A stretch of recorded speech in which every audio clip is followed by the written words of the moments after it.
Please take your seats. Good evening. I'm David Currell from the Department of English here at the American University of Beirut, and on behalf of Professor Nada El-Bizri, the Director of the Makdisi Program in Literature, it's my very great pleasure to welcome you this evening to the 2016 Makdisi Memorial Lecture, The Challenge of Shakespeare by Professor Simon Palfrey. 2016 is both the 400th anniversary of the death of William Shakespeare and the 150th anniversary of the birth of AUB. And we have marked this coincidence with a number of events throughout the year, musical, cinematic and academic. They will be culminating in December with the world premiere of a production of King Lear in Lebanese Amir, organised by Saha Asaf and Robert Myers, the directors of the Theatre Initiative at AUB, and with the participation of many Lebanese and international collaborators, several of whom are in this room. We are very fortunate in that context to be welcoming one of the most compelling recent commentators on the play King Lear, Professor Simon Palfrey of the University of Oxford, where he is Professor of English Literature and Fellow of Brasenose College. Among Simon's major publications are the books Late Shakespeare, A New World of Words, and Shakespeare in Parts, written in collaboration with Tiffany Stern. Both of those appeared from Oxford University Press. In between them, the book Doing Shakespeare, published by Arden, and a personal favourite of mine. 2014 saw two more books published. One, Shakespeare's Possible Worlds, that from Cambridge, and from the University of Chicago Press, Poor Tom, Living King Lear. This year, already, two more books have appeared. One, a catalogue guide to an exhibition that Simon co-curated with Emma Smith, Shakespeare's Dead. We had the British Council here recently telling us Shakespeare lives. There's some sort of message conflict going on here. And the novel Macbeth, co-authored with Ewan Fermi. And with Ewan, he is also general editor of the series now published by Bloomsbury, Shakespeare Now, which has been the venue for much of the most provocative and interesting criticism on Shakespeare to appear in recent years. So please join me in welcoming Professor Simon Palfrey.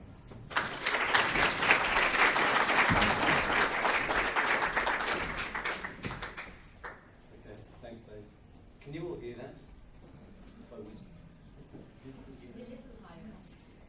A little higher with my voice, a little higher with the microphone.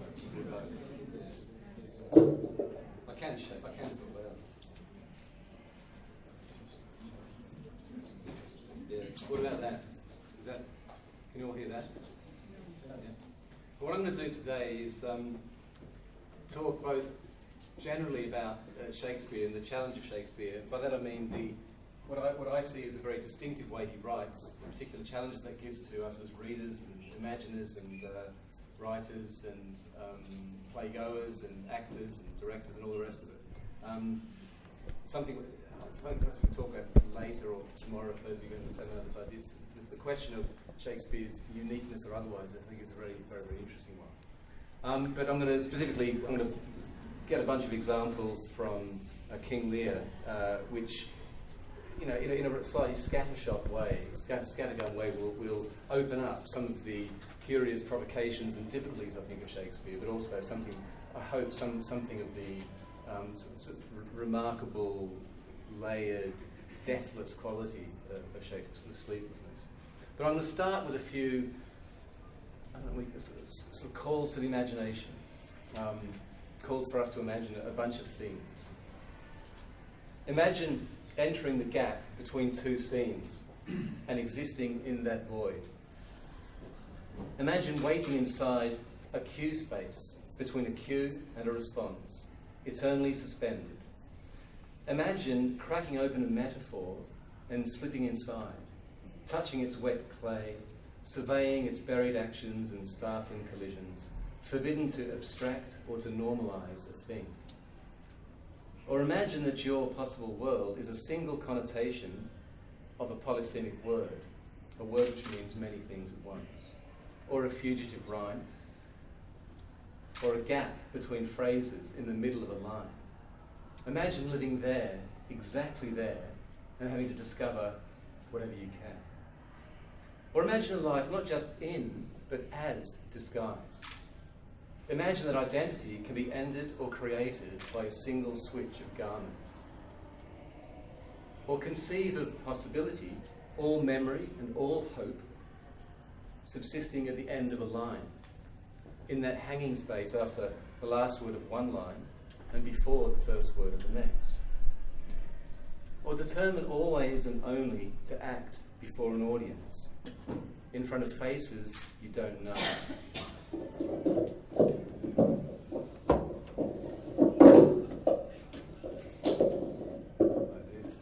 Thank you. So imagine that you're condemned, or blessed, to act before an audience. That's fine, isn't it? No, it's not fun. It's not fun. We need it. Can't you hear? Please. I can take it off like Elvis. No problem.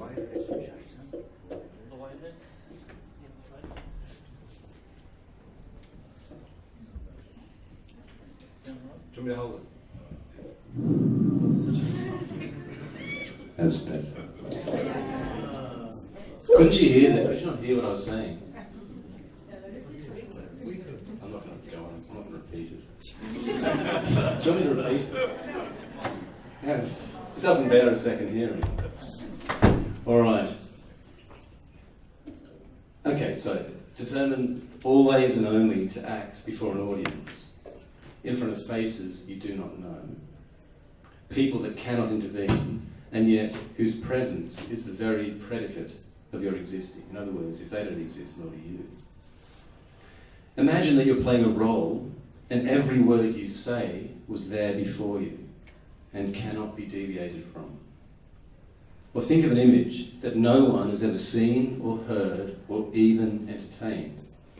A construction that neither speaker nor listeners can understand.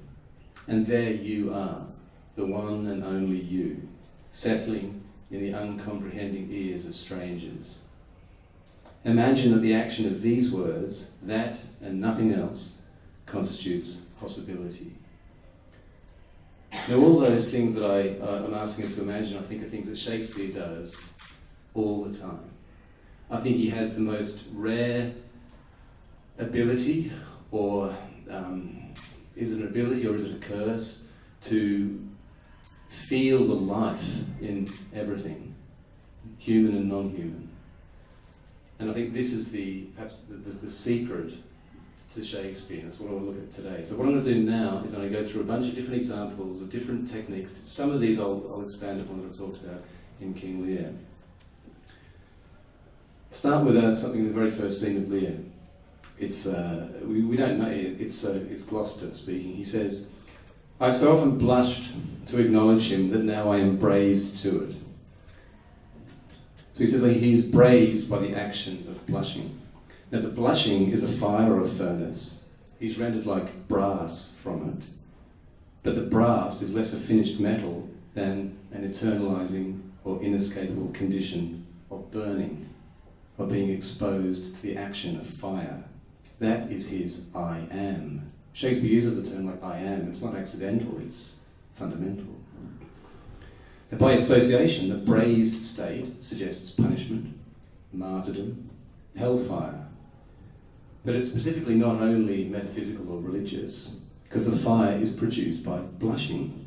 One thing I always think about Shakespeare, almost the most important thing of all, is to take it literally.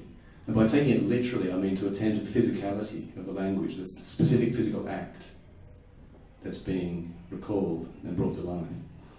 So the image is of a burning face, of a blush which irradiates the father's entire being. Now clearly we're not to think of the blush merely as a passing social embarrassment. And it's even more than a terrifying or horrible exposure to judgment or the public gaze, which by reflection becomes a vision of what you are in the raw, as it were. Remember what he's talking about, he's talking about adultery. The blush of shame sends us back to the original crime, to the sudden consciousness of a sexualized body and of desires which produce punishment. Consequently, every act of acknowledging the Son becomes a repetition of the primal crime. Now that primal crime is the crime of Eve and of Adam, necessarily, but also of the father and the young fellow's mother that he talks about as its repetition of the original sin. So the blushing that Gloucester talks about is both the revealed pudendum, with the word shame, which suggests blush, etc., with these kind of associations, and the pink burning face of the man in heat. This act, the man charging into breeding, discharging into the fair young maid, growing red and hard or braised in the act, is reenacted every single time he acknowledges his child. So the Son is a reminder and a remainder of things that can't be left behind. Now the logic, as I've already said, is very close in its kind of primitive, the primitive nature of this logic is close to the idea of original sin as a sort of founding contract of the human. But if so, it's a sin which proceeds not only from father to son, but from son to father. For the Son is truly the consequence of this act, not only in the sense that he results from it, but that he acts back upon it, avenging it simultaneously as a scanted, illegitimate second son, and as a predestined return of the law. Well, this comes out later on when, one of the sort of awful ironies of Shakespeare is that Edmund enacts a kind of awful law.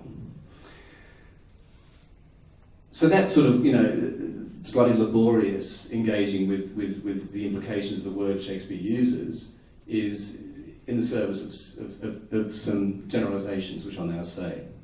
First, that the named setting of a scene is never sufficient in Shakespeare, that his language is always traversing time and place, physical and metaphysical, that the physics of his words and his worlds are as much occult as punctilious, generating strange causal magnetisms, actions at a distance, telepathic relations. Now what I mean by that is that I think it's an enormous mistake to try and think about Shakespeare in sort of positivistic terms, as though he's kind of the child of Locke or something. He really isn't. Likewise, place in Shakespeare is always subjectivised, and psychology is placialised. It finds place. And this is one of the things the Romantics learned from Shakespeare, and also I think. Anything might be alive, anything might be a world, place can be as nested as individuality. And by nested, I mean finding one thing inside another, inside another. So the idea of the individual, one of the most important things I think with Shakespeare is that the individual doesn't describe a human. He can individuate anything. Now the simplest repetitions do enormous amounts of work. So the exchange goes on. Gloucester says, "Do you smell a fault?" And Kent says, "I cannot wish the fault undone, the issue of it being so proper." Now the word fault bears a kind of consciousness.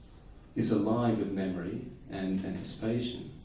Now Gloucester wants his addressees, and who are they here? Well, there's Kent, there's us, and there's also perhaps Edmund kind of lurking in the shadows here. He wants his addressees, or some of them, to smell the woman's fault. By taking up the word, the Shakespeare, this is, fault, the repetition of fault, transfers both the act and the ethical quality onto the present bastard child. So Edmund is the fault that cannot be undone as much as its issue. So already the word fault includes the act of sex, the judgment upon it, the vagina, and the son who issued from it. The word becomes a sort of metonym for almost world historical consecution, kind of how one act generates another and another and another. Indeed, the fault opens onto the entire moral and physical ecology of the play world. Causes and consequences that go way beyond human lives. We might even say it's the founding crack in the fabric from which any catastrophe might follow.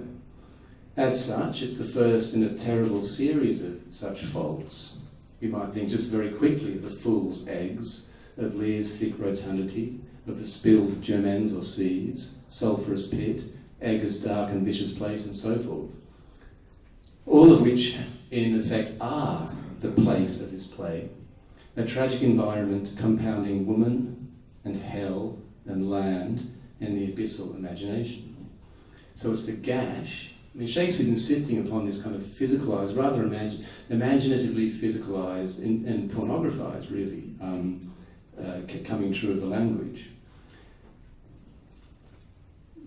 Every moment is seeded with futures, which means every moment is also a backward casting. And it's crucial. If a moment is looking forward to things, that every moment might be looking forward to things, it therefore means that every moment might also be looking back. You have to recognise that Shakespeare is a profoundly anachronous thinker. He doesn't work chronologically. Or he does, but not only chronologically. Now, whenever Shakespeare uses two such linked metaphors, blush and braise, linked alliteratively and rhythmically and grammatically and so forth, one verb producing and acting on the next, it's certain that any words swept up in the combining will be similarly pressed upon. So, the crucial word here is acknowledge. It has to mean more than a bland sense of admit to oration with, yeah, I know him. It must mean more than that. Now, the root verb here is to acknow or acknow, meaning to recognise or confess something. More specifically, to be acknown means to be self-recognised in relation to anything, that's the OED, or to avow or to confess to a person. Now, these meanings die out after the 17th century, but they are clearly being used here by Shakespeare. It means self-recognition in another, it means avowing knowledge, it means confession. Gloucester appears to be speaking lightly, sort of ho, ho, ho, but Shakespeare isn't. To acknowledge paternity is far more than a formal admission. It brings and takes a whole world with it.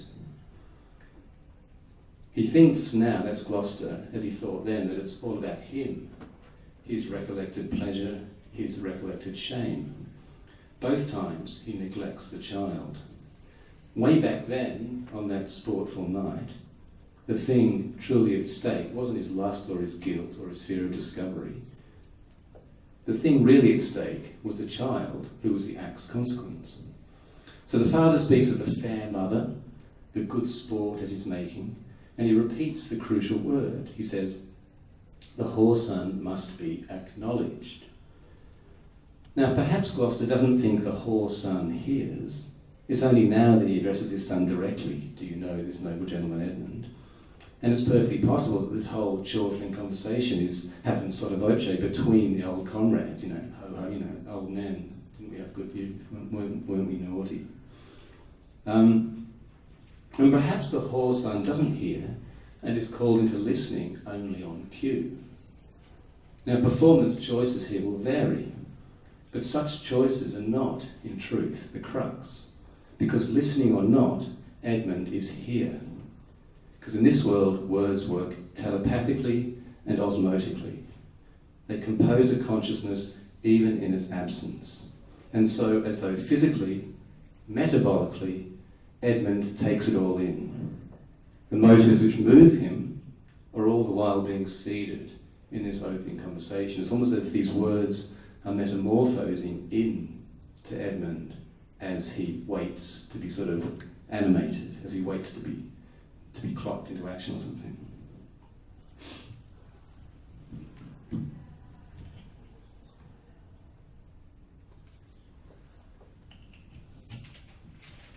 So that's the first example, which is basically just kind of troping upon a couple of words. Second one is very different. It's a famous speech just before the storm scene by Lear.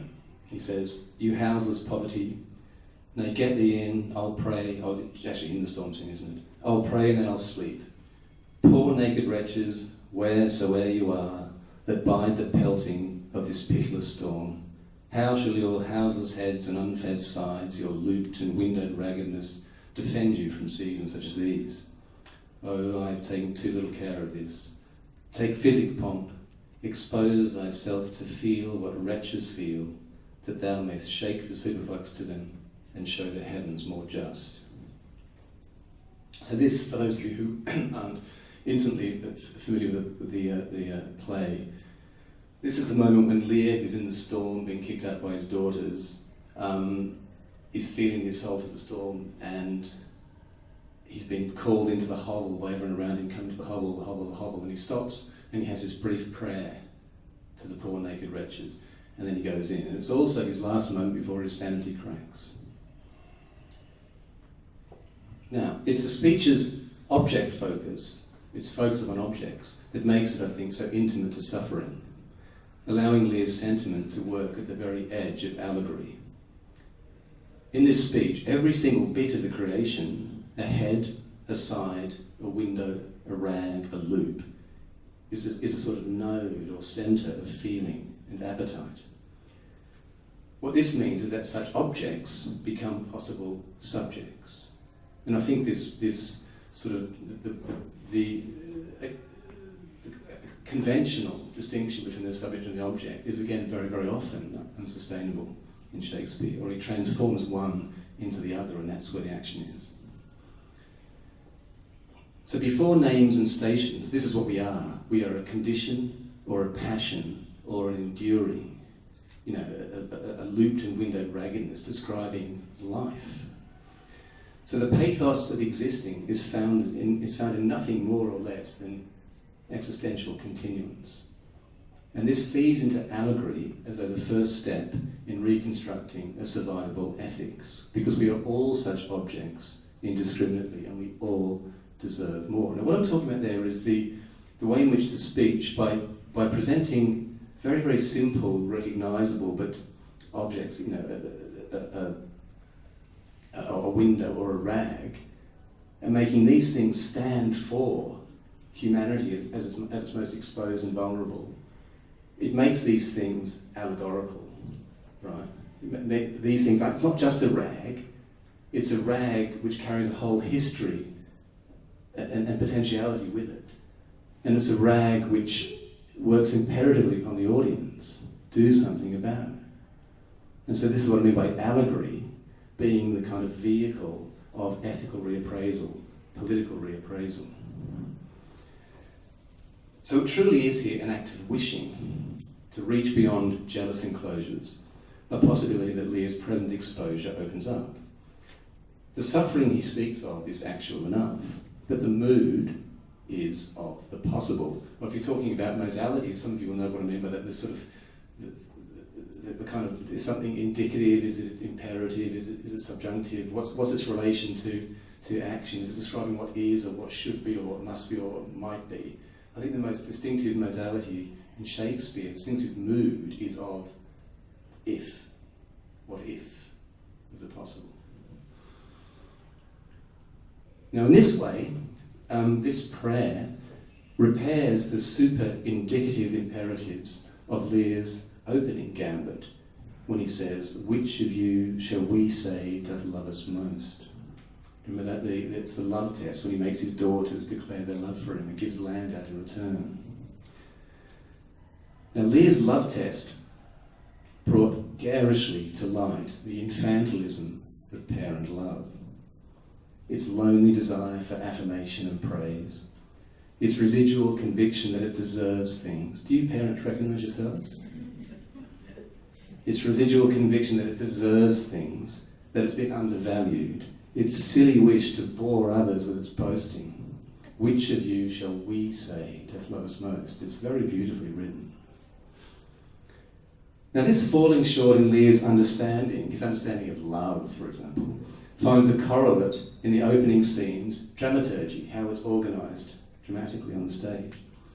Choreographed, of course, by the king. So in that scene, he addressed everyone who was present indiscriminately. He teed up his daughters to speak, everyone waited to hear, and in due course the daughters each said their piece. Now we might understand all this as a parody of bad drama, a theatrical pageant with its punctual doling out of function, no surprises admitted, wait your turn and pronounce. In other words, a sort of drama that Shakespeare is absolutely set against. As much as he's dramatising it, it's a deeply ironic scene, of course. So the meaning of this first scene is generated from the gap between the King's and Shakespeare's orchestrations. We can see what Lear cannot see all of his subjects on stage smiling through their grimaces. Now compare the poor naked wretch's speech. Once again, Lear addresses everyone who is present. Once again, the tragedy subsists or sort of lurks in the chasms between parties. And again, this is something I want to stress, is that between spaces in Shakespeare are absolutely alive. But now, as opposed to earlier, and to allude to something Gloucester says a little bit later, he's speaking feelingly. And by this I mean speaking for ears and not just for sight. His eyes are closed, and even if he opens them, he sees no one. Because Lear's speech here isn't a direct address, it's a loving apostrophe to absence. And this is where the speech repairs the love test. Here the play seems to say is the truth of love, as a kind of lodged ache that can never quite find physical satisfaction or correspondence. It is something like this that the dramaturgy here, so different from the pseudo-frankness of the love test, delicately stages. Now Lear isn't assured of any hearing. He doesn't quite know his addressee, whether absent God or unknown wretches, and indeed in a sense is reaching for just such attendance to warm and be warmed. But the plaintiveness of the appeal here, that its delicacy, its emotion and so forth, its tantalising promise, is also in part that it is heard. Each present auditor, each individual who's listening, can lean into Lear's words and feel an exquisite privilege in doing so. Now, theatre is here the model of political and moral chance. Lear can't reach the wretches, but the Lear actor can reach us. Now, the vowelly appeal here, wheresoe'er you are, as though touches and blesses every listening ear, even as it reverberates beyond the auditorium to future places and times. But this isn't all. These two addressees, the absent subjects and the present audience, okay, I'm suggesting both of them are being addressed by Shakespeare and by Lear. Absent subjects, present audience are both manifested in the speech's other secret addressees. The Edgar actor, hidden and waiting for his cue, and the Tom figure, who in every sense answers the prayer. So again, let's go back to this imagining. Let's imagine the Tom actor, or the Edgar actor, hunkered out of sight, hearing these words, which he knows describe his part: houseless heads, unfed sides, looped and windowed raggedness. Let's imagine him listening for his cue, knowing it's about to come, but perhaps not knowing quite when it will come. Imagine him sweating or shivering, hidden in his little box, suspended in the death-like scenic cleft, a kind of space within a scene. I'm really interested in this idea of it, the spaces, the gaps, which might be staged, might be physical gaps within a scene, lurking in the interstices, the gaps of stage and part and plot. He can see no more than he can be seen, but he can hear everything. And once again, voice is a life-bringing agent. Now, Tom will not directly answer. His part doesn't permit it. But here's the crucial point. Both Edgar and Tom are at once present and absent, now and not yet, because they're there. Identities are beginning to morph and separate and resolve, all three at once. Likewise, the action is moving between material and spiritual worlds, between a world that's more or less known and named and one that's not.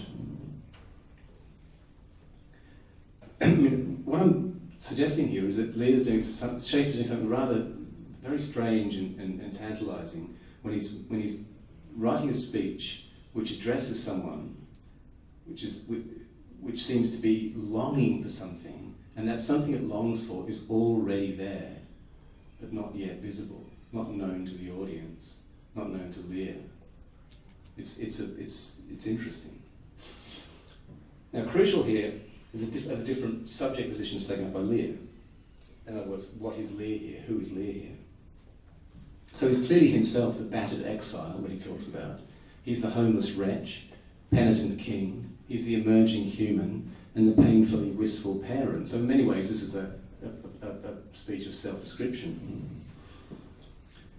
The speech is in part addressed to a missing child, at once a generalised subject of care, and the particular girl, Cordelia, now in the wilderness of exile, of whom he has taken too little care. But these children, far away as in some sense they are also to be found nestling inside the speech's cherishing and almost maternal touch. Now this is partly the spell of the verse.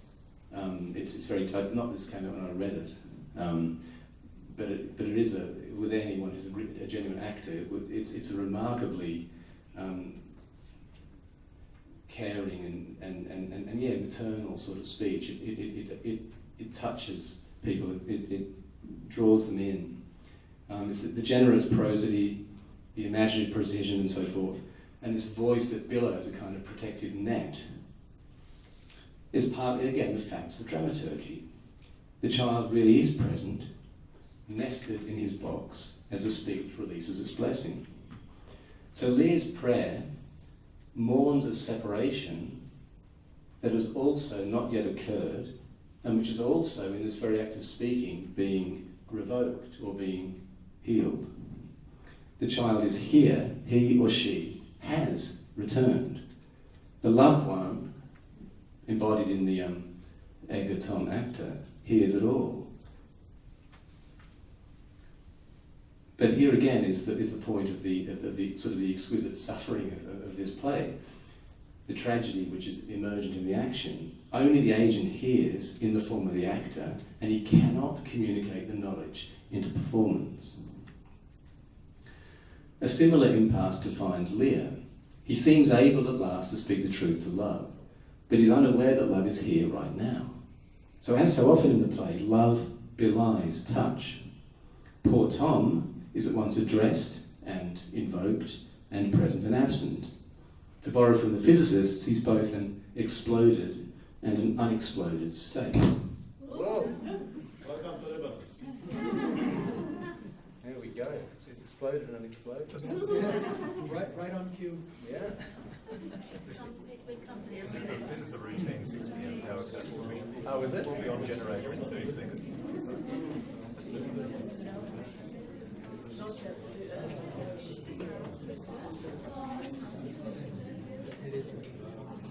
Unless you're given the code word for a real explosion.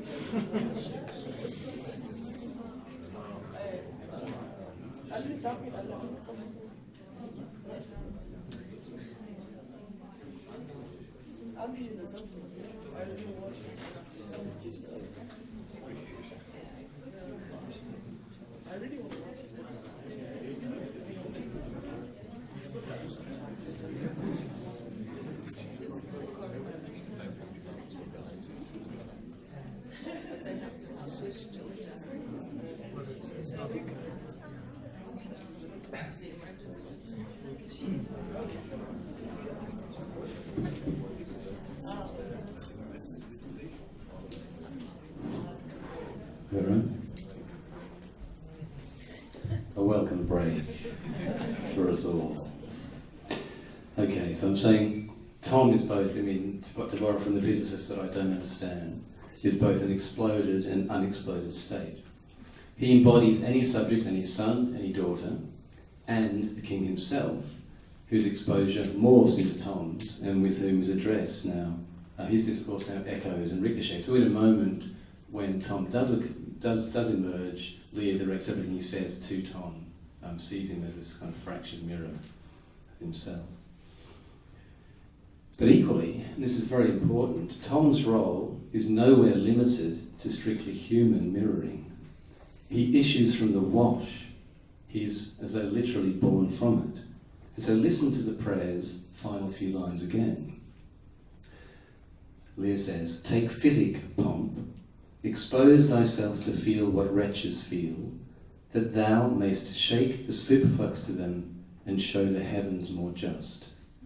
Now these lines are usually understood as a simple plea for redistribution. the rich should share around what they don't need. And this is true as far as it goes, but that interpretation, as it were, isn't alert enough to the language, to the physical specificity of the language. He says, take physic, expose thyself, shake the superflux. The sentiment is very radically, physically curative. Lear is imagining a violent bodily process. He's swallowing medicine, provoking a purge, and vomiting out whatever lies within. Now the shaking is partly speaking self-induced distemper and partly retributive rage. It's anything but a calmly possessed political science or a detached advocacy of a more equitable social contract. He imagines the single body taking it all on, genuinely suffering the purge. Pomp takes the physic is medicine, and shakes with the consequences. It takes itself by the throat and thereby exemplifies new justice. But it goes still further. Superflux isn't just a funny way of spelling superfluity. It's Shakespeare's coinage. Flux, therefore, is the truly active part of the word. Now, the word was very current around 1605, attested by new coinages such as fluxive and fluxion. Its principal meanings all to do with liquids and flow. So again, Shakespeare isn't positing some abstract notion of unnecessary wealth or possessions. He means a superflow. This sentiment is at one with the deluge, the storm, and with the porous connectivity between one element or party and the next. This confirms the humoral basis of the metaphor, which posits a body disgorging waste matter. By the humours, I mean the early modern way of thinking and how the body, the distribution of fire and air and all that sort of stuff within the body, the temperament of the body and so forth. So it confirms the humoral basis of the metaphor, which posits a body disgorging waste matter. But equally, to apply a flux meant medicinal purge. But the most common applications of flux at the time referred less to water than to blood and excrement, and indeed miscarriage, which was called an effluxion. So Lear's great cry joins with his earlier calls for the wind to blow and crack its cheeks, which is in his first storm scene. Storm speech, he says, blow wind and crack your cheeks, which is an idea of the weather gods farting. You know, have you seen that? You've seen those Renaissance maps with the gods in the corner going, you know. And to smite flat the world's rotundity and spill the seeds of life, the earth pregnant, its load aborted, and its ejaculate wasted. These are the metaphors he's using. So his prayer, not just his curse, his prayer is similarly grotesque. To shake the superflux might be to shit on creation, a carnivalesque call for rebellion. Equally, the superflux is gynecological, poised characteristically between disgust, the flux of menstrual discharge being another common application, and rehabilitation, the flux as the waters break and new life floods into being. The superflux, then, is not something that can be subtracted from as though a pile of coins or potatoes. It isn't subject to the same quantifying logic that confounded Lear earlier in the story. Remember when he wanted to measure everything? The superflux goes on. It's the flow of experience, of agitation and suffering, and the pressure to change. Still more particularly, the superflux is the world that the speech heralds, that physically breaks forth. And so this wretch, pretty much literally, is a wretch. So the wretch, as it were, a contemptible human, and a wretch is a vomit. The words combine to mean the same thing. And our pup's Tom. So the figure that arrives and the scene that follows are the shaken superflux. They are the superflux shaking. These things localised in Tom's epileptic convulsions. So this speech really is one of the play's truly cathartic events. This is Shakespearean tragedy. It's not Aristotelian. It's something different.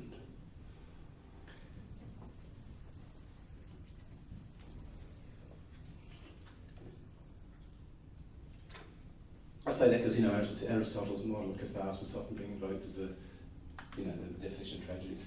Anyway, now, the third example I'm going to use, which is a prelude to that, because it's an example which only occurs in the quarto. Now, some of you will know, some of you won't, I expect, that we talk about King Lear, but what this refers to is no longer self-evident, because there are two Lear texts. Some would say two Lear plays. There's the quarto of 1608 and the folio of 1623. Now, quarto is just refers to how many times the size of the paper, how many times it's folded, and was often published to take advantage of popular plays and sold at St Paul's Cross or whatever. The folio, of course, is the collection of most of Shakespeare's plays in 1623. Anyway, the two texts are very different. Now, it's likely that the folio succeeds the quarto both as a publication and a composition. There's been a lot of scholars working on this. They spend their lives doing this sort of stuff, trying to identify priority and so forth. But the most likely is that Shakespeare revised his own earlier versions. There's no certainty about that. It's likely. But anyway, as a non-scholar, I can say that, to my mind, the order of events here endows neither text with authority over the other. Instead, I take this bibliographical fact as serendipitous, as a kind of happy surprise or happy bit of luck. Whether through happenstance or arch intent or a happy clue to the sort of polyploid world, the kind of yes and this and that we've entered. So I think of King Lear not as two distinct works, but as a single play world enterable by two phantom versions. These two versions are at once separate, superimposed, simultaneous, successive, each behind and ahead of the other, and mutually revisioning. So in a sense, I take them as coincident takes upon, or alternative snapshots of, the same series of moments. The action moves in and out of evident focus, sometimes very close and palpable, sometimes receding into apparent nothingness. Each play text, what I mean by that is you've got events which happen in one version but not in the other. And so have they happened? Well, yeah, they have. But things disappear, or they recede, or they reappear. It's a version of taking everything, sort of literally, then turning into a metaphor of everything. It's what I do. So each play text is an imperfect witness, an imperfect rememberer, an imperfect predictor of action that's once in the past and unfinished, and therefore both here and yet to come. Neither text is quite in possession of the scenes it reaches for. There's often more than meets the eye, and occasionally less. At times, the scene may only resemble, or perhaps reassemble, possibilities that the given technology of word or of body struggles to harness. Hence the way both texts have scenes that the other doesn't have, which we might understand as counterfactual what-ifs that exist in one take and not the other, that are at once in the world and gone from the world. But they're no less real for that, because in this play world, in the Lear world, history and ontology, by ontology I just mean being, really, isness, are essentially subjunctive. In other words, they're a question of what if. More than that, things do happen in more than one way at once. Actions are fractured and fractal, whether a spoken word or an extemporary improvised gesture or a plotted event point. Actions are shuttered and cut up.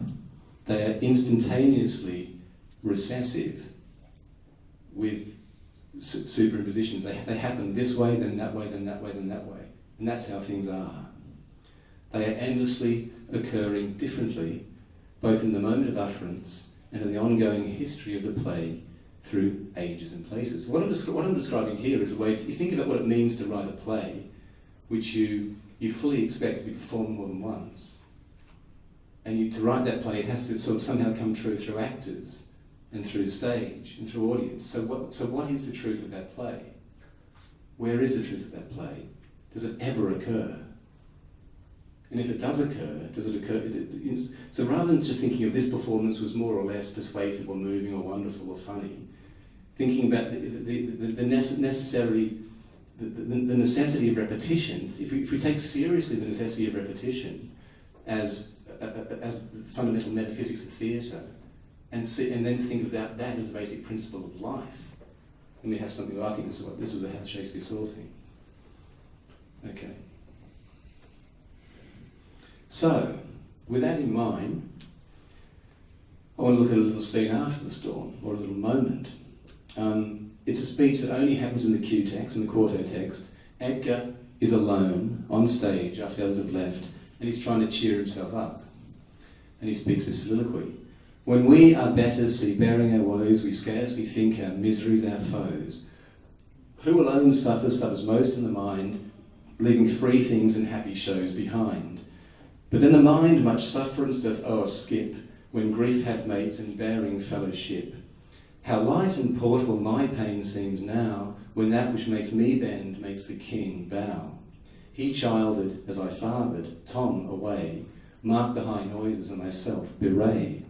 When false opinion whose wrong thoughts defile thee, in thy just proof repeals and reconciles thee, who will hap more tonight, safe scape the king, lurk, lurk.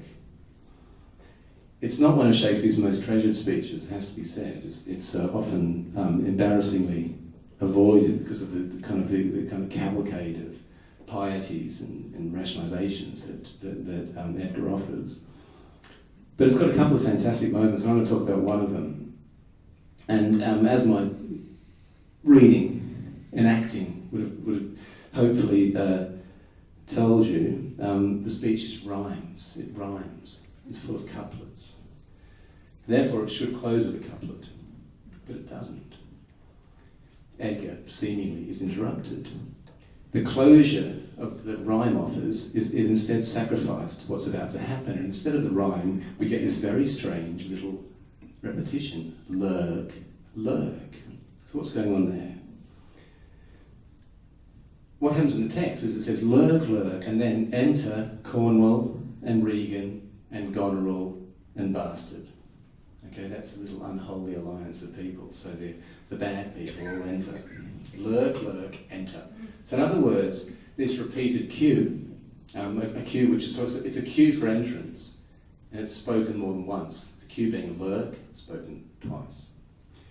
It's both an exit cue for Edgar actor or Tom, and an entrance cue. It invites the evil party onto the stage at the first lurk. Now this, if we allow that, what I'm thinking about, some of you not noticed the basic technology of the information technology of the period, where every actor would get their part, and on their part was a cue, speech, cue, speech, cue, speech, or cue entrance, and they just got the bare cue. They didn't get any more information than that. And whenever Shakespeare repeats the term, obviously if you have a repeated cue, it can create a problem because the actor might come in early and stuff everything up. You're not supposed to, sorry. In other words, so Shakespeare doesn't repeat cues accidentally, he does it for a reason. And the crucial part of the repeated cue is on both parts. The cue is the only part of a script that's on both the speaker and the receiver, as it were, or multiple receivers, which gives it a very rare prestige, I think. Anyway, so the repeated cue invites the evil party to enter at the first lurk. I'm presupposing that. This would leave Edgar, potentially, remaining on stage with his second lurk still to say. So what can be done by the actor if the others enter and the Edgar actor is stuck on stage with his second lurk still to say? Can he calmly depart, secure in the conventions of stage and fiction, confident that no one on stage or off stage will trouble themselves to notice? Will he slope away, obscurely late and obscurely guilty? Might he hang at the margins, neither off stage nor on stage, paralysed in between an allowed invention and its subtly exposed instruments? Or must he remain on stage and suffer his character, or perhaps his characters, as both Edgar and Tom, to witness all that follows? Now, of course, pneumatically, this last thing is impossible. And dramaturgically, too, it might seem impossible. The actor either exits or remains. He can't be strung between the two. But is it so simple? Perhaps Edgar exits, but perhaps Tom, as licensed by the repeated cue, lurks. After all, who speaks these words? Lurk, lurk. The soliloquy starts off as Edgar's, but the creepy verbal repetition sounds like Tom. Now, in truth, we can't know which one speaks, if not both, or either. Is it a relation of possession between the two? But does Tom possess Edgar, or does Edgar possess Tom? Now, at moments such as these, Shakespeare seems to be exploring a surrogacy between the two, between Edgar and Tom, that more than splitting the character in two, threatens genuine subjective annihilation. Desires or intentions or events that are at once experienced and not, used and disavowed. So what I'm saying there is you have this speech where the actor has it and he has to decide how he's going to speak this speech. There's no in the middle of the speech he says that stuff about Tom. He childed thy father, Tom away, mark the high noises myself bewray. He's trying to get rid of Tom, but he's very hard to get rid of. In a moment, he's caught. He's caught on stage by the Gloucester comes in blinded, and they say, "Oh, there's Mad Tom. There's poor Mad Tom. Grab him." And as Edgar's trying to kind of leave him behind, he's caught. He's forced to play the part. Shakespeare's experiment, and of course, it forced to play the part. Anyway, so maybe as much as Shakespeare's exploring this strange, the difficulty of being more than one person at once, and the question of identity, perhaps he's also orchestrating a corresponding location, which is also spatially ambiguous and haunting and haunted, neither in the scene nor out of it. Now, from its very beginning, the Edgar part straddles doorways. It's swung between scenes and identities. So some of you might remember when Edgar first decided to act as poor Tom.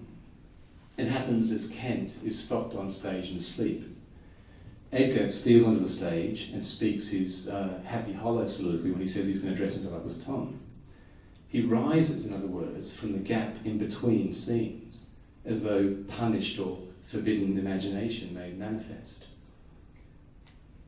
Now, the consequence in this example, the example of the lurk, is profoundly shocking, I think. Because if he's there on the stage like this, he's given a phantom presence at the scene of his father's blinding, hung there like a spectre on a stick, embodying the fact that the curtain will not be drawn upon atrocity. And like us, he is forced to bear witness. So the idea that he's one part of the part might disappear, the other part of the part is forced to remain, or it's an invitation.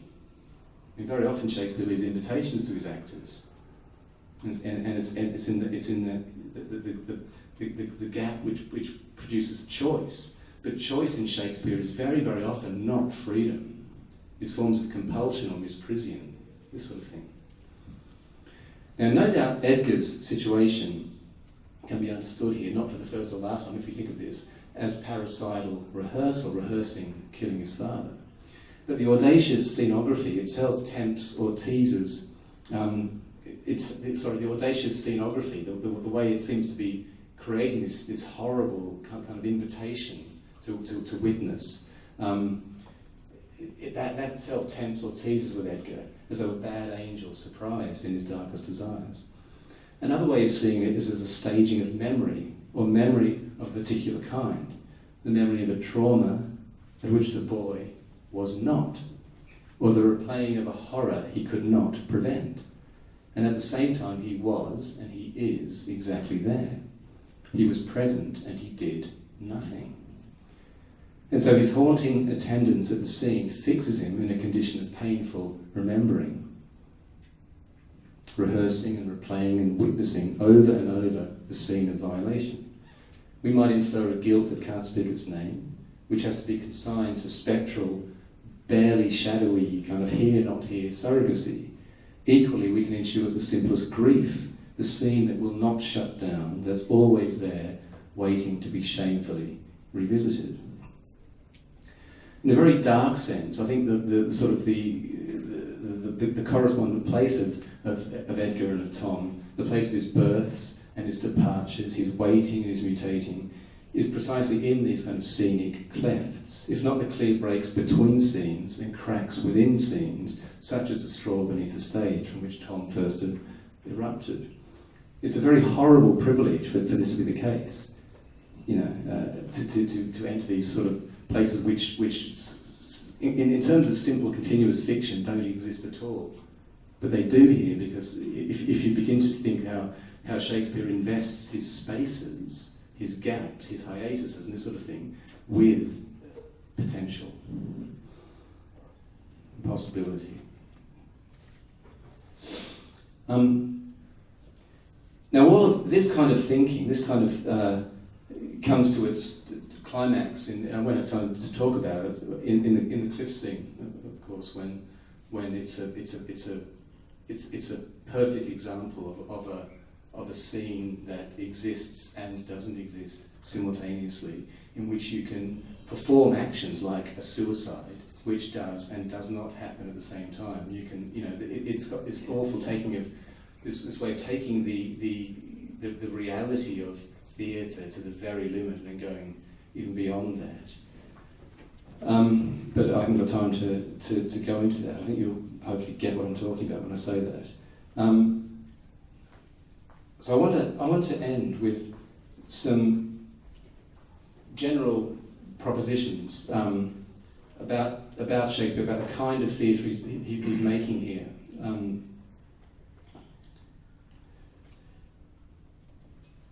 Shakespeare, you know, and just keep in your mind the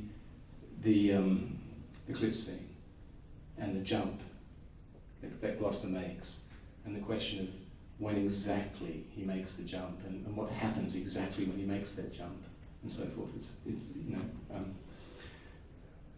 Shakespeare knows, I think, that the body that makes the move on stage, the voice that speaks the words, the face that smiles or grimaces, is not quite the thing, not quite it, even though that thing is absolutely coincident with it, and the true thing cannot exist without this body. So the fact of the actor is the most obvious example of a principle that governs all of the play worlds. Reality is holographic, you might say. These creatures, for all their unique self-sufficiency, are never ultimately their own. Now this, I think, is the pathos of play, what I call play life. It might be a trope or a metaphor or a cue space or whatever it is, which that particular actor, that particular character is content, it's not just the actor content to repeat it, it's the actor, an actor's job premised upon repetition, obviously, but also the trope or the space itself condemned to repeat itself, its specific passion. So play for Shakespeare isn't just play in a sort of light sense, I think. In the divinity-lapsed world of Shakespeare, it's the real thing. Now this, I think, is Shakespeare's inescapable premise. His play worlds have to take everything on, all possibility, without remission, without blinking. All his forms have to take on all of experience without release in gods or even in death, and still less in some get-out clause that says this is all in the end merely play acting. And what I'm saying here is Shakespeare's forms and his instruments, both human and non-human, are burdened inescapably with whatever they are charged to do. They can be missed or ignored for centuries, but once you attend to them, there they are, moving in their passion. Each form is this passion condemned to it inescapably. It only sounds at our notice, if we notice it, but pay attention and it's there. It's a very strange thing, I think. I mean, we're all familiar with the phenomenon of Shakespeare endlessly renewed, endlessly renewable, meaning new things in every culture and every time, all that sort of stuff. Well, I'm suggesting that this is not simply a kind of an appropriation by different places and times. I'm suggesting that there's something in the way it's written which requires that, and which is based upon the sort of the discrete and absolute commitment of the particular moment to its own possibilities. and to a kind of almost uncanny, unhuman investing of existential possibility into the non-human, into the technical, into the instrumental. You don't notice it, and then you don't notice something forever, you know, and then you say, look at that. Is that what that means? Jesus, is that what that means? And it's all, and I mean, I find it difficult to believe that stuff that we or any of us might notice now escape Shakespeare's notice. Did you realise that when you say, brass and braze or whatever it is, did you realise, was there a pun? Did you realise you were punning? Yeah, I realised I was punning. You know, I think that Shakespeare's fully aware of these things, and he lays these possibilities. And so one thing that strikes me about Shakespeare is, on the one hand, this incredible, it's not recklessness or carelessness, but it's a form of generosity whereby he doesn't seem to mind, or he seems to positively embrace a form of writing that is simultaneously enormously popular and generous and open and can be up to anybody, but also the most difficult playwriting that's ever been, by far. Nobody, if people like Beckett or Pirandello are easy and transparent compared to Shakespeare. Shakespeare lays all this stuff, and you can't get it all in one moment. You just can't. And you think, why write in that way? Why write in ways that require return? Why write in ways that the actor can't embody, the audience can't get? Why do that? And I don't think it's just about keeping open options for the future. I think it's about a principle of reality. Anyway, I'll talk more about that.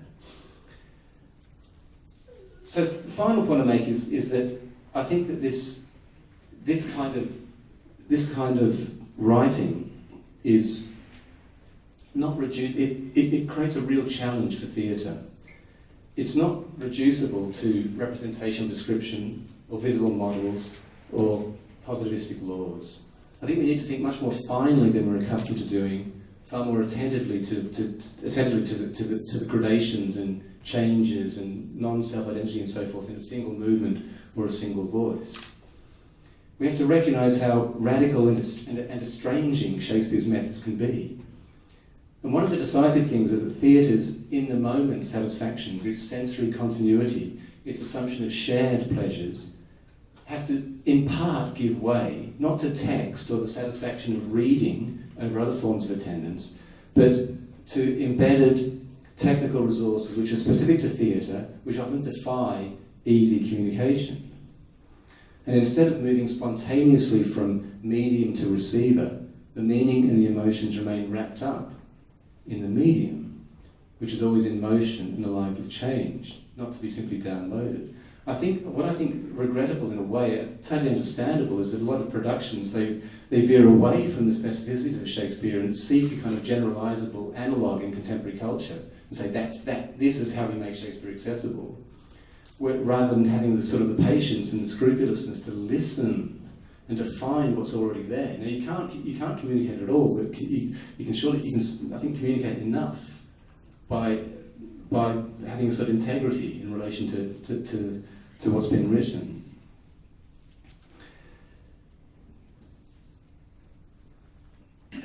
Now King Lear famously pushes theatre close to collapse.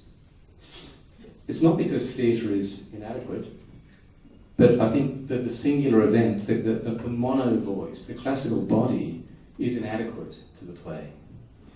And this is where Shakespeare, I think, remains ahead of his most adventurous animators.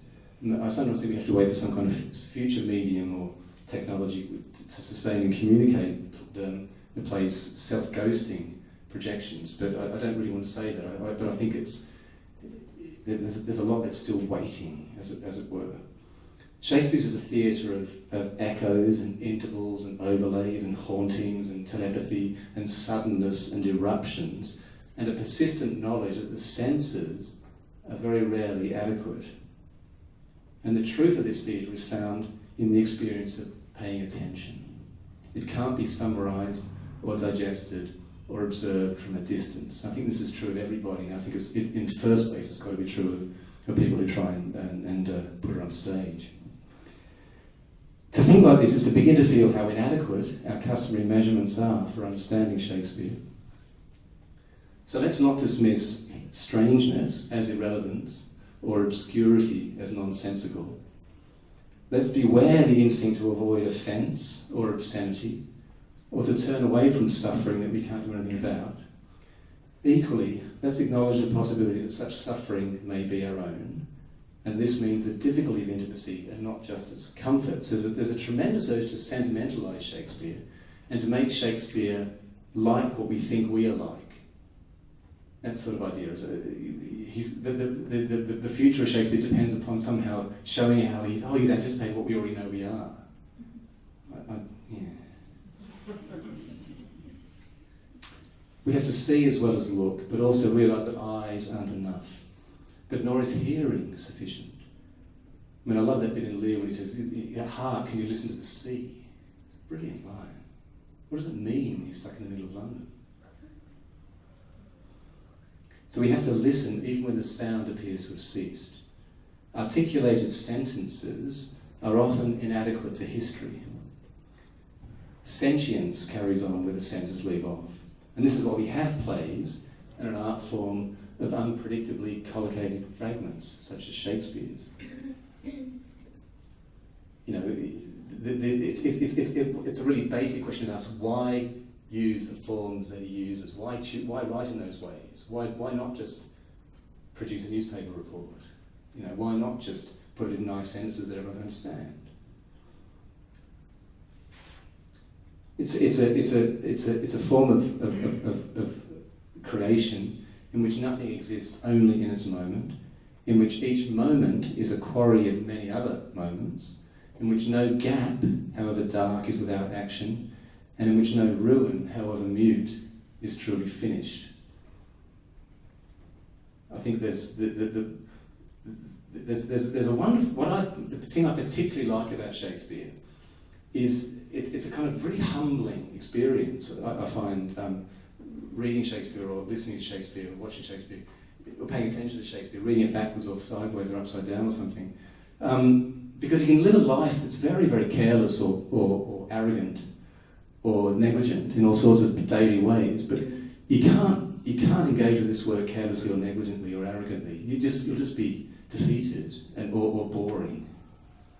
And that's what I think I mean by the kind of the existential, the possibility of Shakespeare. It's something to do with that, and that there's a kind of primary existential integrity to the forms there, which we've got to live up to. Thank you.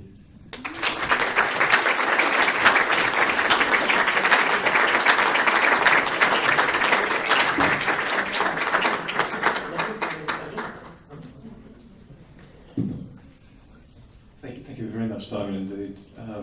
We have 15, maybe 20 minutes for questions and discussion. We'll use this roving mic. Maybe I'll try bringing the inadequate mic on the stand for you to shout into, and I'll send this around. Who would like to speak first? Robert, and then Iman is kindly going to convey the mic around. Please wait for it if you have a question.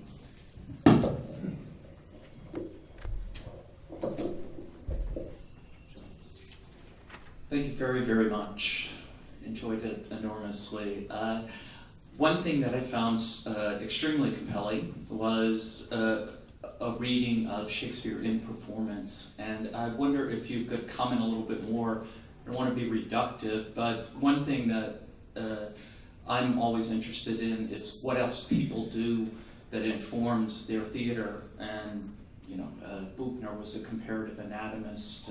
Chekhov was a doctor, Brecht a poet, Stoppard a theater critic. Something about your talk really set my mind thinking about how actorly Shakespeare's perspective is. This awareness, and very frequently Shakespeare is taught in a kind of museum way in which we forget about how important the performance is. So could you address that a little more? You have a lot already. Is that on? Yeah, I think it's. I think it's one of the crucial questions. I mean, there's my view is that Shakespeare's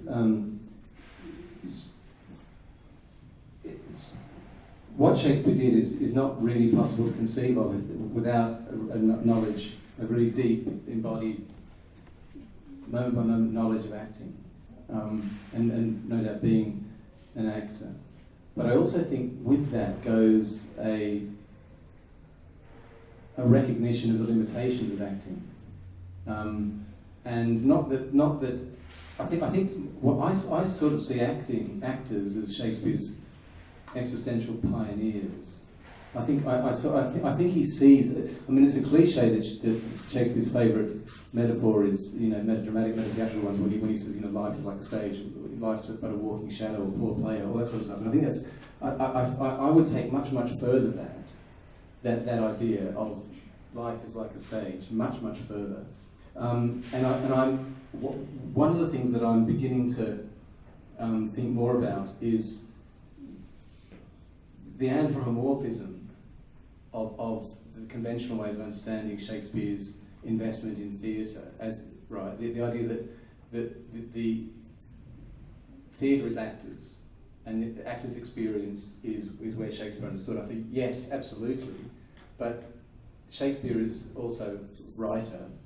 He's a writer for actors who very often pushes his actors beyond their capabilities. And this is a few years ago now, but I've written at length about, say, Macbeth, and the way the part of Macbeth is written, and it's quite unbelievable when you begin to build up an understanding of how the particular technology of rehearsal and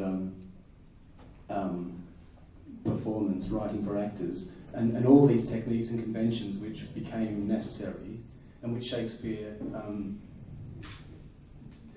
developed but also adheres to throughout his career. But then at a certain point he stops, or he doesn't stop. Or rather, he doesn't stop. What he does is he in certain parts he pushes the actors. He separates, or rather, how can I put it? He makes the actors sort of moment understanding of the part inadequate to the thing that he's doing. And he goes beyond the way in which you might have a kind of an option. An actor can speak to this character or that character. That happens all over the place in Shakespeare. So the part of Juliet, for example, is a fantastic part, much better part than Romeo. And one of the things that's great about Juliet is that it's written in such a way that the actor is constantly having to make decisions about who exactly she is talking to, and therefore the meaning of the words. It happens all over the place, whereas Romeo never happens. And that's because Juliet is the one who's pushing it, or opening the doors all the time. She's and is much more perilous in all sorts of ways. So that's going on all the time. But with Macbeth, Shakespeare places the actor in this position of absolute impasse where no decision can be made. And I think there's a way in which that is partly trying to, and similarly with Macduff. I mean, check out Macbeth's rhyming couplets, for example, where usually a rhyming couplet is for two reasons in Shakespeare for the actor. One reason is to establish or sort of cue connection between one character and another, particularly in comedies where it doesn't even have to be a shared rhyme, it establishes reconnection. But the other way is the complete opposite, where a rhyming couplet is a sort of sign, an actorly sign for separation from others. So if you've got in the middle of a blank verse piece of writing, and if you've got a rhyming couplet in the middle of that blank verse, it means it's an aside, right? For example, so Cordelia's got one: "Speak and be silent," right in the middle. Things like that. So there's this kind of but with Macbeth, Shakespeare totally sort of subverts it, and so he has all these rhyming couplets which don't conform to his own rules at all. And so it's quite interesting there what he's doing. And one example, one answer is that he's trying to create a kind of existential limbo where you kind of you're addressing people, but you're not talking to people. You're talking through them or over them or around, that sort of stuff. And so he's pushing to the very edge there the understanding of the actor, the ability of actorly cues or prompts or technique to do the job. But I also, what I'm talking about today, in part just touching upon today, was was how I think that it's not an adequate, it's not enough to think about Shakespeare's immersion in the materiality of theatre to talk just about actors or just about spaces on the stage. There's all this other stuff, and things like a cue or a scene break. They only exist in theatre. They're not they don't exist in the story. But thinking about them. So I think I would expand that dramatic stuff a lot. Yeah.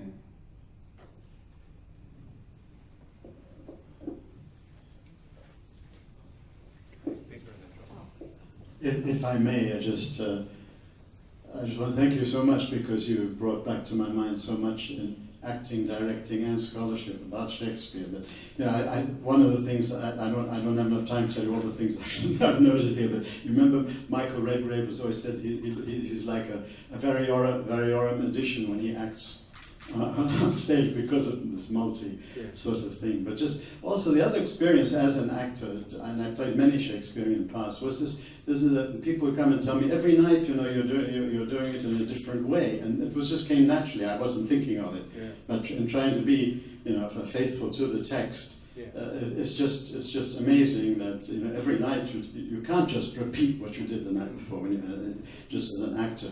And there's so many things here I would have liked to have said, but I would like to stress the Heideggerian strangeness that you mentioned. That one of the basic aspects of a human being is the strangeness of life. And then you get I was thinking of the neoclassical, they hated Shakespeare because they thought he was all over the place, and they preferred something they could get their mathematical and analytical minds on. And the plot within a plot and all of this. But just my whole experience as actor, director, scholar of Shakespeare has always been this. He's a word, it's just I love that word existential, because that's what it means to me there. That is, as opposed to the analytical, and which is necessary, but it doesn't subsume it. It's so reductive, and just so thank you for that you brought to mind so many wonderful things. Thank you. Thank you again for a marvelous lecture. Difficult lecture, I think. And that was my question to you. At the very end, you answered the question which I was going to ask, but you already answered it, which you said that Shakespeare knew exactly what he was doing with this very complex language and these layers of meanings and so on. I'm wondering about Shakespeare's actors and Shakespeare's audience. I understand that he was immensely popular at his time, in his day. What is it about his audience? Were they brighter than us, or were they so that did they know all these complexities when they were listening to it, or was their language, because their language, obviously the English language has changed enormously from those days to now. So was the language more accessible to them? How do you explain the complexity and the popularity at the same time? Whereas today Shakespeare is so very much confined, isn't he? Not on the stage, I'm not talking about the stage, but reading. Because you mentioned at the very beginning, you said he was talking to his readers, I think, if I'm not mistaken. So, not just, today Shakespeare's reading is confined to the university, I think, and maybe high school. So, what was it about him that produced such an effect in his audience? There's lots to say there. I'll say a couple of things. One is that I do think that there's no question that people in Shakespeare's time were better listeners than we are. I mean, there's no question. Even at the theatre.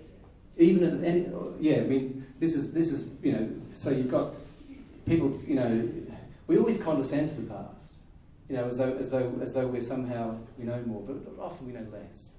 And I think you have it, and we kind of say, oh, isn't it terrible? 90% illiteracy of women and 70% literacy of men. And yes, it's terrible, but it didn't mean they learned to listen, for example. So if you they did not tell stories. I mean, they couldn't sit in their rooms with their cell phones. They would listen to stories, they would talk, and so the very idea narrative was always connected to listening.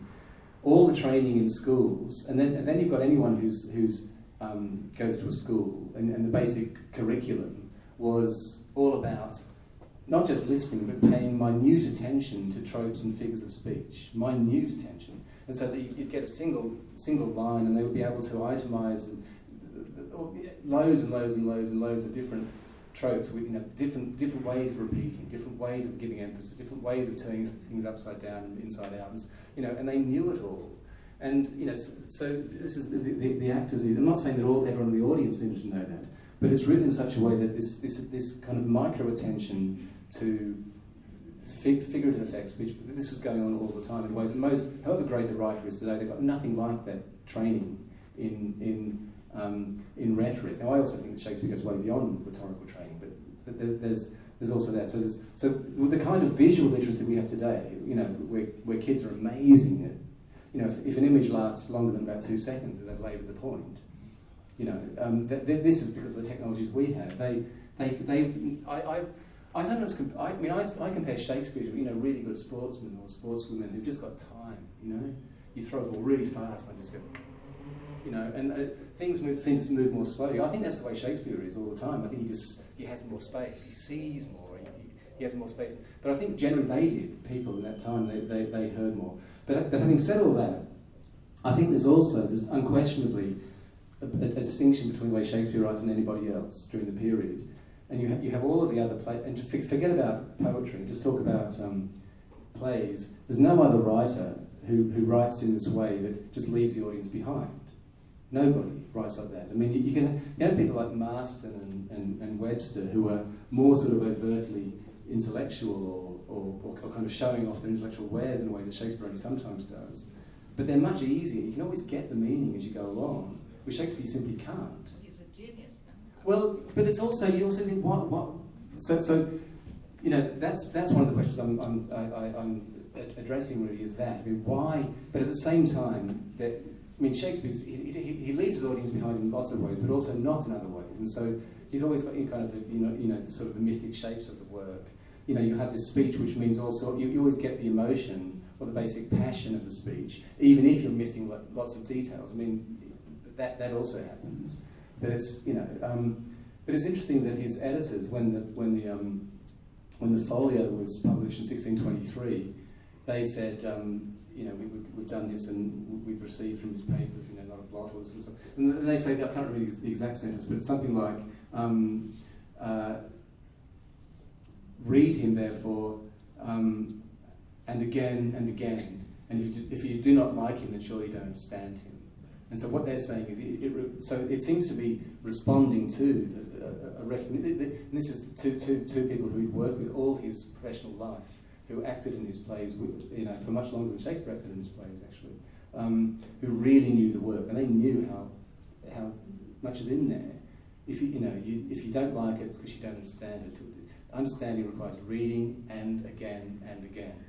So I think he was difficult in his period. He was also popular, but there's no certainty about the popularity of some of his more difficult plays. And it seems to me that my sense of it, and I have it's only my sense of it, is that the Shakespeare that was really, really, really popular during the period, and the Shakespeare that was imitated, is the Shakespeare of the mid-1590s.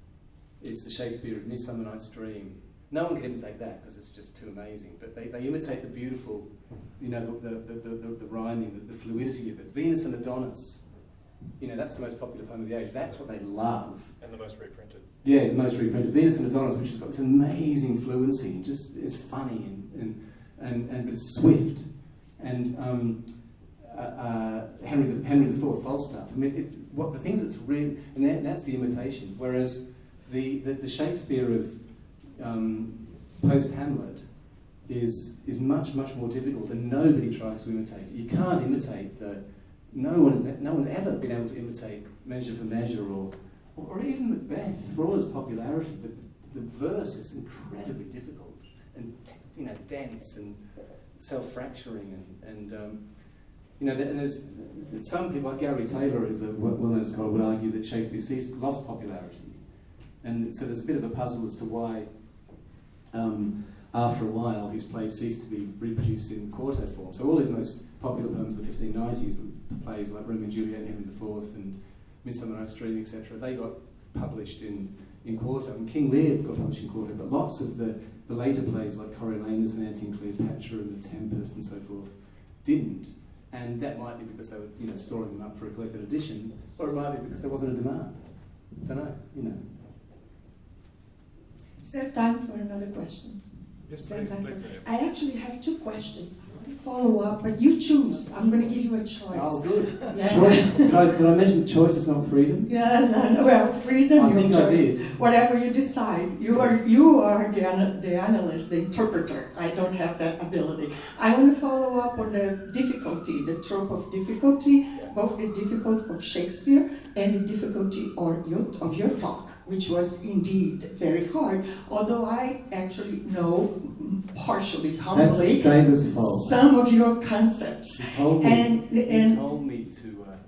I said- David's fault, yeah, Yeah, David. So you managed. I was just going to improvise. And he said, okay. no, don't read. Okay, but yeah, okay. No. It's just the concept. And okay, two things. Maybe I'm just going to ask, since there is an emphasis in performance. I don't want to go back to your concepts because that might be complicated at the end of the talk. But you're talking about the difficulty of Shakespeare, and so somehow how much it's demanded from the actor, from the audience, from the reader. And in my case, for example, humble example, right? English is not my first language. I struggle with French Shakespeare. There is a barrier of 15 minutes in the reading, and then when I break it, I'm there forever. And I won't leave it for the rest of my life. But my question about the difficulty of performance is this.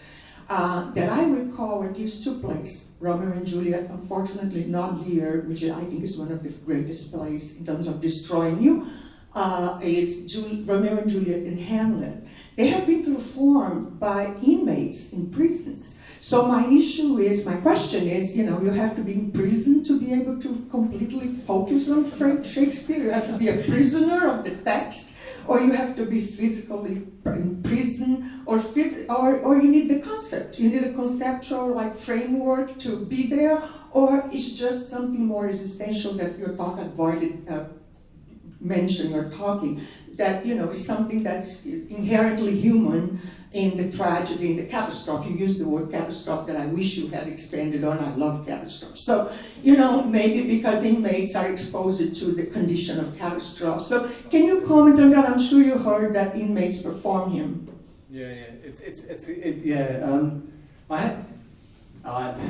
There's lots of funny stories about prison Shakespeare, mostly to do with cross-gendered casting, because you've got a male prison they all want to play Desdemona. It's true. I don't know. I had a friend of mine in the Shakespeare Now series that David mentioned. One of the first books in that was a book by Amy Scott Douglas called Shakespeare Inside, which is about prison Shakespeare. And it was really interesting because Amy's a lovely person, and she wanted the story to be nice. She wanted the story to be this: is that you get these poor blokes on death row who've done disgusting things in their life, and then you give them Shakespeare, and they're slowly but surely redeemed. They realise that killing is wrong, and that we're all connected. Or you get people who've, much more often than that, are just in prison for some more humdrum crime, and most prisoners are damaged and they've been destroyed, brutalised when they're young. They've been raped or neglected terribly and blah, blah, blah. And you think, okay, we'll bring Shakespeare to them, and that'll sort them out. Because Shakespeare's the great healer. What Amy came upon was, she had these stories. She went into the prison, she talked to them, she got really close to them, she followed them in their rehearsals and performances, and all these people loved Shakespeare. And then she wrote this story, and Amy, being the person she was, wanted it to be a beautiful, sentimental, good luck story. And it simply wasn't. And she wanted to cut off the narrative again and again with these books. So what happened is they would have a period, a season, a couple of years of playing Shakespeare, playing Othello, playing Hamlet, whatever it was, and finding it enormously life-affirming. But in fact, oddly enough, the crucial text, the text which told the story of prison Shakespeare, I'm generalising hopelessly, the text that told the story of Amy's prisoners was King Lear. And because King Lear is famous, or notorious for giving a false ending. You know, King Lear is a romance which offers the most beautiful scene of reconciliation in all of drama between Lear and Cordelia. And why not end it there? You know, it's beautiful, but he doesn't. It goes on, and there's this remorseless way in which things, which is what I was talking about with that Edmund thing at the start, stuff keeps happening, and you set something in motion and it won't stop. And you've got that awful absent-mindedness where Edmund, oh, great thing of us forgot. Whilst and Edgar tells his story of his pilgrimage, and all, in the meantime, Cordelia's being, you know, executed off stage.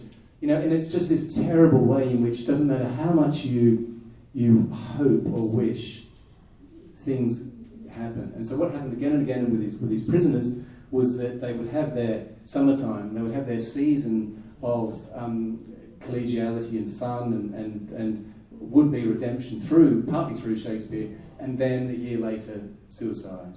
Or whatever. It happened again and again and again. And I said to Amy, your story, the template, your narrative template is Lear. Don't sentimentalise. She says, no, I don't. That's not the story I want to tell. Fine. And she didn't tell that story, but that was the story. But yeah. Sorry.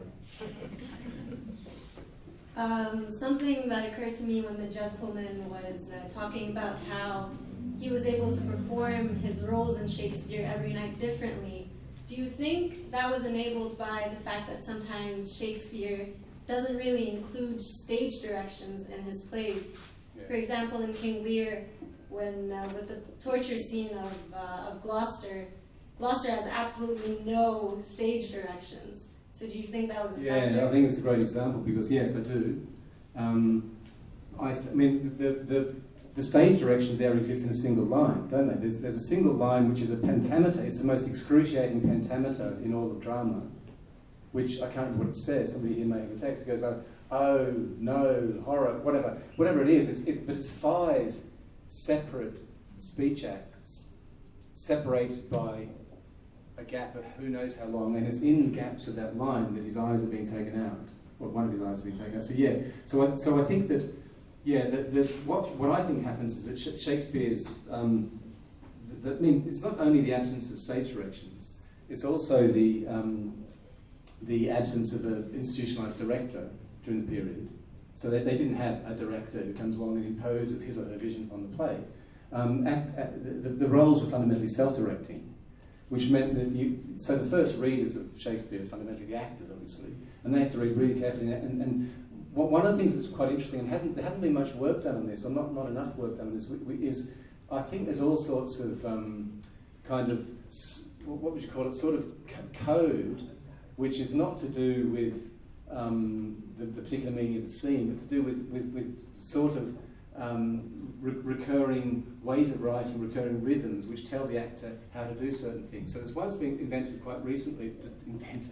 discovered quite recently by actually a doctoral student of mine. Actually, he wasn't a doctoral student. He wanted to be a doctoral student, but he didn't. He left. But he had one really great idea. If only one idea was enough, huh? Why not? Anyway, he discovered one thing, and this is that he noted in all, not just in Shakespeare, but through all early modern theatre, that what was it again? It was when a sentence begins with the word so, or thus, I think it was. Again and again he was noticing that these words were introducing a scene after action. So you had action, which was, say, shooting or war or a suicide or whatever it was, or a kiss, action. And then the resumption of action was marked by the word so. And there was that was the most common one, and I mentioned it in my poor Tom book, I've just forgotten what it is. I do acknowledge him.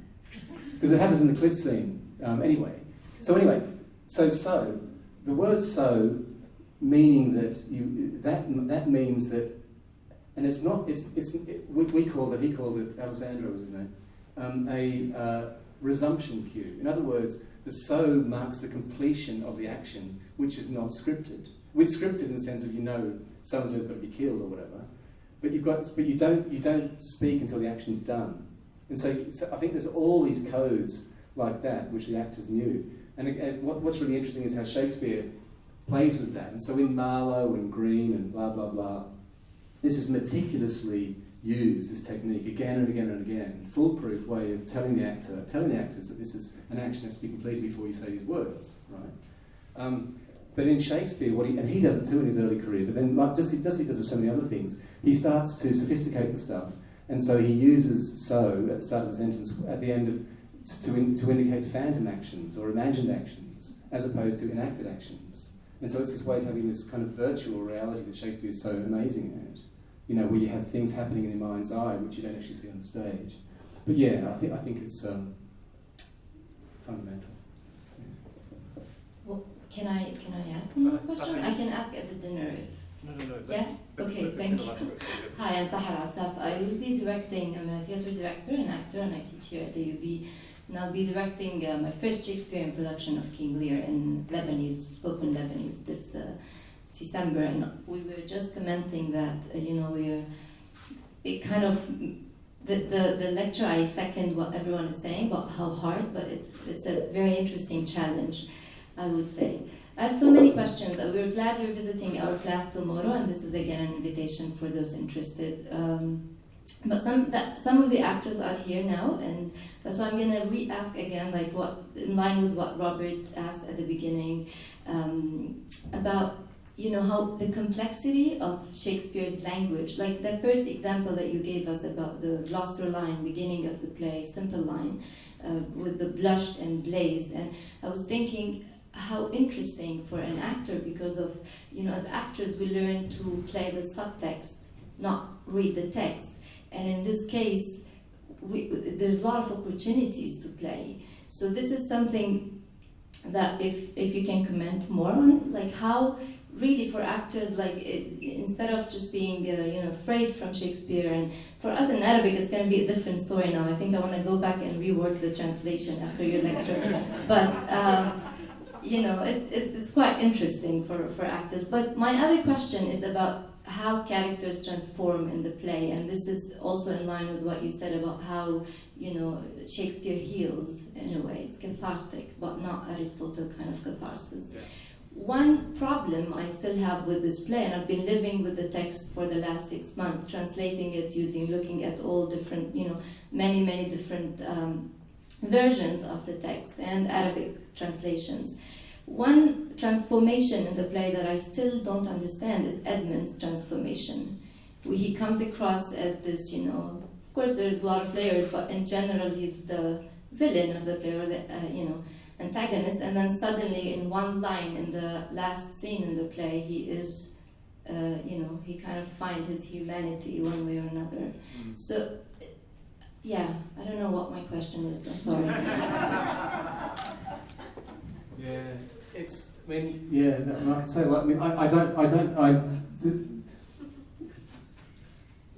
I don't know that there's any answer. What I will say about, I think playing the subtext is fundamental, and I'm not really an actor. I've done a bit of that. I'm not really an actor. I've done a bit. But what I don't think is good enough is what often happens, like with the RSC and people, when what they do is the only evidence. This is to generalise, but lots of that actors have identified kind of metaphor, because every metaphor in Shakespeare is a pun. Every single one. It creates a problem. Is when they can sort of thrust their crutch and say, oh yeah, I've recognised that he's a sexual pun, so they go like that, oh for Christ. That's not enough. But clearly you can't, I think as an actor, you can't turn these meanings into sort of, you can't just you can put a glove puppet on and sort of have you're saying it one way and they're saying another way, and then, you can have a sort of hologram on the screen behind you doing something else. But, I don't think you can do, I think the most you can do is speak it, really, and be alert to it. And I think that the thing that makes a performance more or less compelling is, I think, that combination it seems to be happening for the very, very first time. It's never happened before. This moment is new. And I think that's, and unfinished. And that's what I'm getting at with this, the Heideggerian thing. You know, I think that it's the new and the unfinished. But that combined with the recognition that if you're saying something, it has portent. It has consequences which you may or may not know. But one of the terrifying things about a play is as a kind of model of reality or something, or a model of the possible, is that everything in a play has consequences. You know, and we can sit in front of our mirrors in our hotel rooms and do anything we want. You know, and you kind of think, no one knows. I didn't do this before I came here. But you know what I mean? You can have moments in your own life which have no future, but every moment in play has a future, and that's really, really awesome. I mean awesome in the big sense of the word, I suppose. Just you know, and that's what I'm getting at. So and I think for the actor to I suppose feel those two facts. It's for the very, very first time. And the unfinishedness is that the consequences haven't yet been tracked. I don't think I'm not sure it would particularly help an actor to know that you get these kind of image trains going through a play. I don't know if that would be helpful or not. Maybe to some actors. But as for the second one, Edmund, yeah, I first talk about that at dinner. I think Edmund is. I mean, I could have given a much easier lecture today just on Edmund. Could have done that. Which is, you know, because there's odd things about Edmund, aren't there, where you know the charisma and the charm mixed in with the menace and the sort of totally sort of antinomian permission he gives to himself. And he allows anything, you know, and he does it through. It's like simple charm and panache gives you permission, and of course it does often in life. It's just terrifying. It just does. If you approach situations with enough self-confidence, you get away with it. You know, but then I think in Edmund, there's some kind of thing that goes on in the trust. I mean, Edgar's such a fool at the start. It's such an empty nothing. But there's some kind of residual past that's touched upon in the trust. You know, Edgar and Edmund are brothers. There's some kind of trust which the father has for the son and the brother has for the brother. And siblings, brothers are, you know, it's a powerful relationship, brothers. And there's something there which suggests, what I read, so in other words, it's not that, let's invent a backstory for Edmund where he's really been a faithful brother and then he went away to wherever he went away to and came back getting angry about the laws of primogeniture. You know, I don't think that.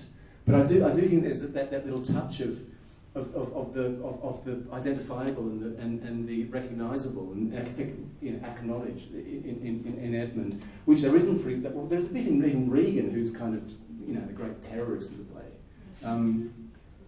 But there's other moments as well. Like he says, not just that one moment. Is it the other moments when he says, "They both love me. Which shall I take? One, both, neither." It's brilliant. That's like, and who's to say if the door opened? You wouldn't go through it, any of us. The door opens. I mean, Macbeth was a good man.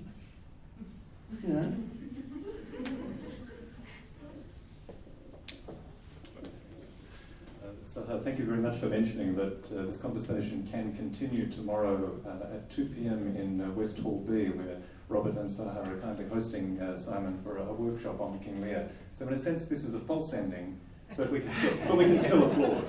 Thank you very much.